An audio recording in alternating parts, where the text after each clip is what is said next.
কুয়াশা মাখা শীতের সকাল কিংবা শীতের সন্ধ্যা, এটি হতে পারে আপনার সবচাইতে পছন্দের খাবার। এই পিঠার নাম হচ্ছে খোলাজালি পিঠা। এটা বানাতে খুব বেশি সময় লাগে না, খেতেও আপনার ক্লান্ত লাগবে না।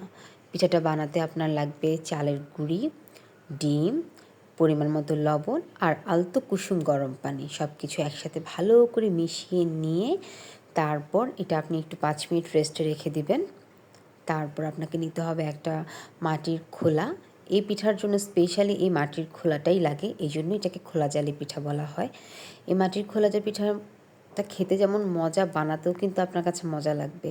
যখন এটা খুব ভালো উত্তপ্ত গরম হয়ে যাবে তখন এইভাবে করে দিয়ে দিবেন, বাস। তারপর সুন্দর করে আলতো হাতে সেটাকে ঘুরিয়ে নেবেন, আর হয়ে যাবে আপনার খুব চমৎকার খোলা জালি পিঠা। আর এই পিঠা খেতে হলে যে আপনাকে শুধু মাংসের ঝোল দিয়ে খেতে হবে তা কিন্তু না।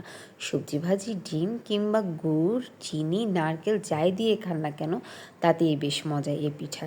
এই পিঠা আপনি ঝটপট বানাতে পারবেন, মেহমান আপ্যায়ন করতে পারবেন, নিজে যেদিন রুটি বানাতে ইচ্ছে করছে না সেদিন বানাতে পারবেন।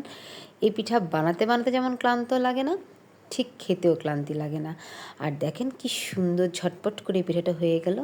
আমরা অবশ্যই এই পিঠাটা খেয়েছিলাম গরুর পায়া দিয়ে। গরুর পায়া দিয়েও এই পিঠাটা খেতে ভীষণ মজা। এই পিঠাটা যা দিয়েই খাবেন তা দিয়েই মজা। অসম্ভব সুস্বাদু এই পিঠাটা এবং স্বাস্থ্যকরও।